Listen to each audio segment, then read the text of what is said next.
നേരത്തെ P James sir പറഞ്ഞതാണ് Syria വിമതർ പിടിച്ചെടുത്തു എന്ന വാർത്തയാണ് ഇപ്പോൾ വരുന്നത്. ഏതാണ്ട് ഒഫീഷ്യൽ ആയിട്ടുണ്ട് അക്കാര്യം.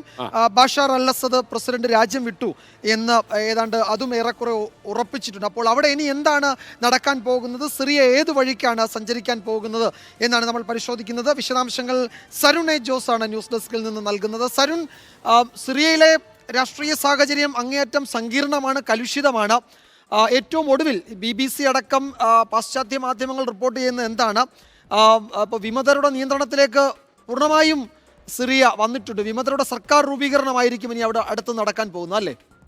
വിജയകുമാർ, ഇന്നലെ തന്നെ സിറിയയുടെ വടക്കൻ പ്രദേശമായ ആലപ്പോയും അതിനുശേഷം ഹോംസും ഹമ മേഖലകളൊക്കെ തന്നെയും വിമതർ കീഴടക്കിയിരുന്നു. ഇന്നലെ ഇന്ത്യൻ സമയം ഇന്നലെ രാത്രിയോടെ തന്നെ ദമാസ്കസിന് 50 കിലോമീറ്റർ അടുത്തേക്ക് വിമതർ എത്തിയിരുന്നു. അല്പസമയം മുമ്പാണ് ഈ വിമതർ തലസ്ഥാന നഗരമായ ദമാസ്കസ് പൂർണ്ണമായും വളഞ്ഞത്. ഇതിന്റെ തന്ത്രപ്രധാനപരമായ മേഖലകളൊക്കെ വിമതർ കീഴടക്കിയത്. അല്പസമയത്തിനകം തന്നെ ഈ സിറിയയുടെ ഔദ്യോഗിക TV ചാനലിലും അതുപോലെ തന്നെ റേഡിയോയിലൂടെയും ഈ സിറിയ പൂർണ്ണമായും കീഴടക്കിയെന്ന പ്രഖ്യാപനം വിമതർ നടത്തുമെന്നാണ് ഇപ്പോൾ അറിയാൻ സാധിക്കുന്നത്.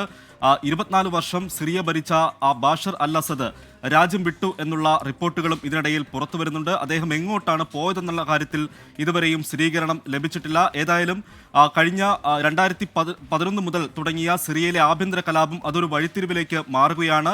24 വർഷം രാജ്യം ഭരിച്ച ബാഷർ അൽ അസദിന്റെ ഭരണം അവസാനിക്കുകയാണ്. വിമതർ ഈ ഭരണം പിടിച്ചെന്ന റിപ്പോർട്ടുകളാണ് ഏറ്റവും ഒടുവിലായി വരുന്നത്. ഇപ്പോൾ ഈ വിമതരോട് സഹകരിക്കാൻ, രാജ്യം പിടിച്ചടക്കിയ ഈ വിമത സൈന്യത്തോട് സഹകരിക്കാൻ തയ്യാറാണെന്ന് പ്രധാനമന്ത്രി അറിയിച്ചിട്ടുണ്ട്. ഈ തുടർന്നും ഈ ദിവസങ്ങളിലൊക്കെ തന്നെയും ഈ രാജ്യത്തിൻ്റെ പ്രധാനപ്പെട്ട മേഖലകളിൽ ഈ പ്രധാനമന്ത്രി തന്നെ ഈ ഭരണത്തിന് നേതൃത്വം നൽകുമെന്ന് വിമത സേനയും അറിയിച്ചിട്ടുണ്ട്. അതിനാൽ തന്നെയും ഈ തുടർന്നുള്ള ദിവസങ്ങളിൽ ഈ ഭരണ കൈമാറ്റമായിരിക്കും ഏറെ നിർണായകമാകാൻ പോകുന്നത്. പക്ഷേ ഈ ബാഷർ അൽ അസദിനെ പിന്തുണയ്ക്കുന്ന റഷ്യയും തുർക്കിയും അതുപോലെ തന്നെ ഇറാനും ഇക്കാര്യത്തിൽ എന്ത് നിലപാടെടുക്കുമെന്നുള്ള കാര്യവും ഏറെ ശ്രദ്ധേയമാണ്. ഇന്നലെ ഖത്തർ തലസ്ഥാനമായ ദോഹയിൽ ഈ 3 രാജ്യങ്ങളുടെയും പ്രതിനിധികൾ യോഗം ചേർന്നിരുന്നു. ഒരു കാരണവശാലും ഈ വിമത സേനയ്ക്ക് നേതൃത്വം നൽകുന്ന സംഘടനയെ, അവർ തീവ്രവാദ സംഘടനകളാണ്, അവരെ ഈ സിറിയയുടെ ഭരണം ഏൽപ്പിക്കാൻ കഴിയില്ലെന്നായിരുന്നു ഇന്നലെ റഷ്യൻ വിദേശകാര്യമന്ത്രി സെർജി ലാവ്റോവ് പറഞ്ഞത്. ഈ അമേരിക്ക അടക്കമുള്ള രാജ്യങ്ങളുടെ നിലപാടാണ് ഇനി ഏറെ നിർണായകമാകാൻ പോകുന്നത്. ഈ ഭരണ കൈമാറ്റം സുഗമമായ രീതിയിൽ നടക്കുമോ എന്നുള്ള കാര്യത്തിൽ ഇപ്പോഴും അവ്യക്തതയുണ്ട്. ഇപ്പോൾ തന്നെ ദമാസ്കസിന്റെ തെരുവുകളിൽ അസദ് വിരുദ്ധ നിലപാടുള്ള ആളുകൾ ഇവിടെ ആഘോഷങ്ങൾ തുടങ്ങിയിട്ടുണ്ട്. ഏതായാലും അല്പസമയത്തിനകം തന്നെ വിമത സേന സിറിയ പൂർണ്ണമായും പിടിച്ചടക്കിയെന്നുള്ള പ്രഖ്യാപനം സിറിയൻ TV ചാനലിലൂടെയും അതുപോലെ തന്നെ റേഡിയോയിലൂടെയും നടത്തും. വിജയകുമാർ. അപ്പോൾ എനിക്ക് തോന്നുന്നത് ഒന്നുകിൽ ഇറാൻ അല്ലെങ്കിൽ തുർക്കി, ഈ 2 രാജ്യങ്ങളിലായിരിക്കും ബാഷാർ അൽ അസദ് അഭയം തേടിയിരിക്കുക. ഒരു കാര്യം കൂടി, നമ്മൾ അടുത്തൊരു വാർത്തയിലേക്ക് ആഷ്മി പോകേണ്ടതുണ്ട്.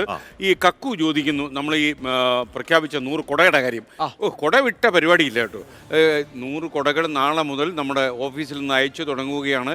100 പേരെ നമ്മൾ സെലക്ട് ചെയ്തിട്ടുണ്ട്. ആ പേരുവരൊക്കെ നമ്മൾ പ്രസിദ്ധപ്പെടുത്തിയിരുന്നു. അപ്പോൾ കൊടകൾ കിട്ടാതെ പോകില്ല. മാത്രമല്ല, നമ്മൾ ഇന്ന് പാലക്കാട് ഒരു വീട് വെച്ച് കൊടുക്കാമെന്ന് പറഞ്ഞു, അത് നമ്മൾ മറക്കില്ല.